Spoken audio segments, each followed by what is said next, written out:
I'm not sure how many tiny house people have been through Nebraska with their tiny house on wheels, but we did on the Proof is Possible tour with our tiny lab, and we happened upon Harold Warp's Pioneer Village, which is, in my opinion, one of the coolest museums in the entire world. So in it, they have this, which is probably the oldest tiny house on wheels in America, probably the world, because who else is crazy about these things? Just a reminder, tiny homes have a lot of scientific side effects because it's like a house, but everything is closer to your face.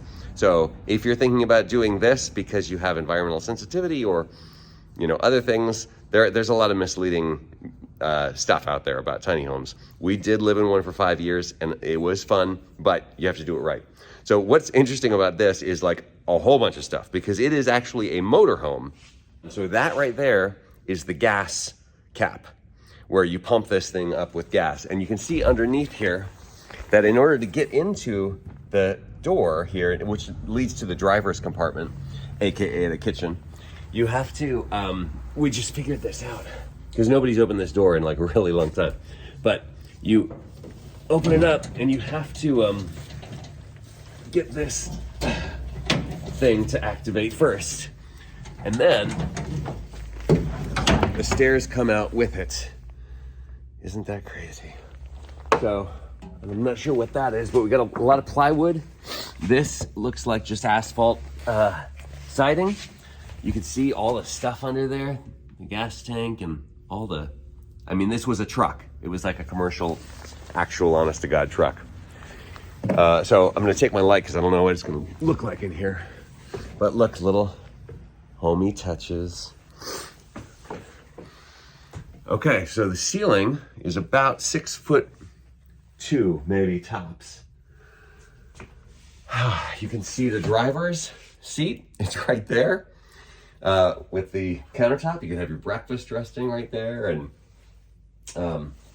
it looks like it's exactly like he just kind of built around the driver's seat. In fact, that might be the actual same driver's seat that was in this truck. This guy's name was Wendell Turner, and he built this in 1950. Is that the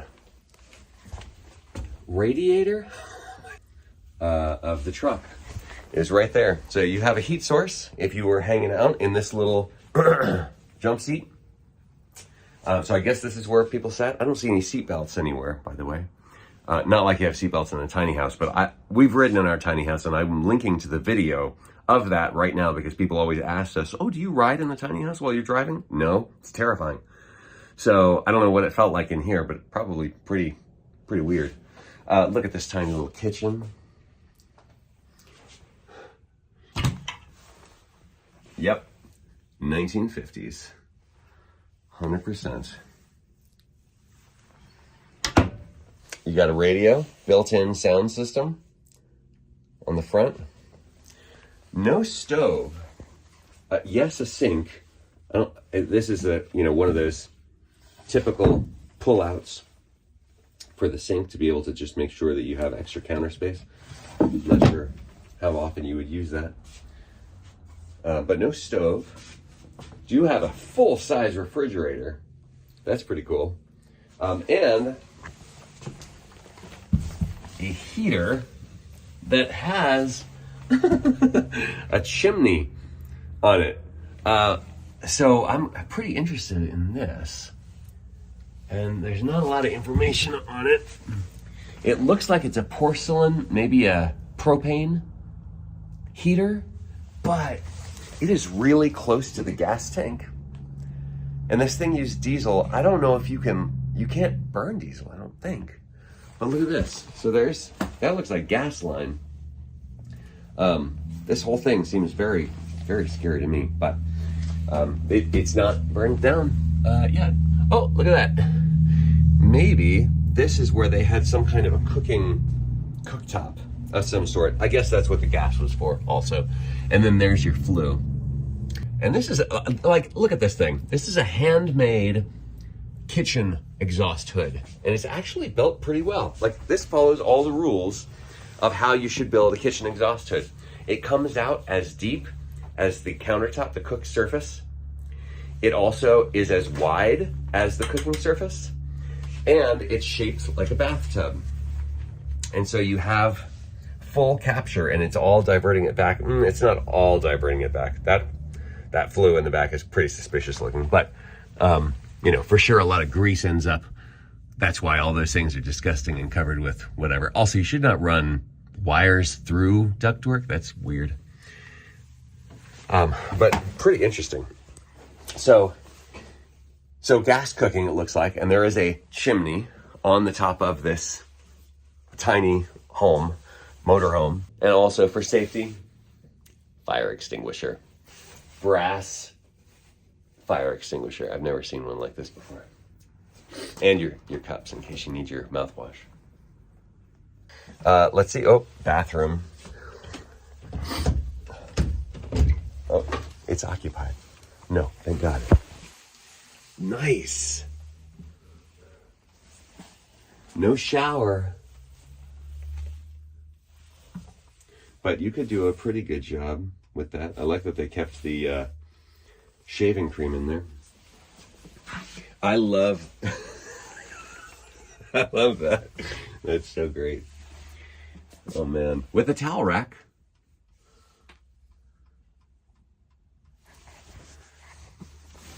All right, what kind of toilet is this?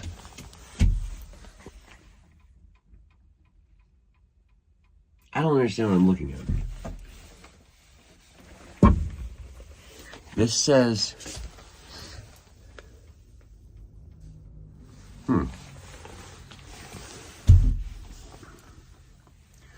okay, I think that this has got to be some kind of an RV. But did motorhomes exist? I guess they did. I'll look that up before we publish this video because I want to know now when motorhomes became a thing. Because this guy might have invented the whole thing as far as I know. I'm not sure. Okay, more homey little window coverings. All the windows in here are single pane aluminum. It's probably about the most uncomfortable kind of window you can get. The walls are just hollow. I don't think they're insulated at all. It's probably just steel framed. You can see it's screwed everywhere. And so looks like we've got about 16. It looks like an odd framing too. So it's probably just some kind of he was a machine guy. Wendell was, I guess. So he probably built this out like you would build an actual truck. And then your loft. Now, if you have never slept in a tiny house top loft, let me just say that you can't bend your knees. You can't scratch your head. You can't sit up in bed, obviously. And so, yeah, even just raising your hands to, like, you know, brush your hair or anything like that, you're going to hit the ceiling. It's pretty alarming. And also, let's just say that we could monitor the carbon dioxide up here. And I bet that it was probably pretty musty and stale by morning. But if you had so much leakage and all the windows open and everything, oh my gosh, look at that. A real mattress, a sprung mattress. Very, very cool. This guy was fancy. All right, and then we've got it wired for electric throughout, so you could plug things in. Pretty, like, oh, what is that? Does this whole thing move? How does that work? You guys, I'm in a museum. This is not I'm not going to be moving this stuff around, but it looks like this has some extra functionality that I'm curious about, but I'm not curious enough to start moving this stuff around. Also, probably nobody in this place knows exactly how this thing is supposed to work either. There's your carbon dioxide and ventilation strategy for this top loft. That's not OSHA, but it's okay. So yeah, and then we've got the back porch out here. So even though it's not insulated and it's not airtight and it doesn't have an HVAC system that has circulation or filtration or humidity control or any of the things that we talk about on this channel a lot of the time, and if you're not savvy with that stuff, go ahead and subscribe and you can be tuning into the science of homes. This thing is like any tiny home on wheels that is built for the road, and not all of them are, in that it is built to incredible standards for being able to withstand a hurricane and an earthquake at the same time on a regular basis, which is what happens when you take a tiny house on wheels on the road. So it's just kind of amazing that, like, yeah, you're gonna have problems like, you know, older homes have, where they didn't have there's no rain screen behind the siding, there's no insulation, you're gonna have some rot, there's no eaves because it's built for the road. But it also stood up really well to all the things that this guy, Wendell Turner, and his wife did to it. So we put this back. I hope that this has been interesting for you. It has certainly been interesting for me. Don't do this. There are better ways nowadays to do this, but this is pretty impressive that somebody just decided, like, oh, this is what I'm gonna do. I hope that you comment below if you have other things to add of weird things that you've seen around the country. Questions I may be able to answer, I'm not sure. Come to Harold Warp's Pioneer Village and you'll be able to see this thing for yourself. It's in Minden, Nebraska. Like and subscribe. Tune in next time.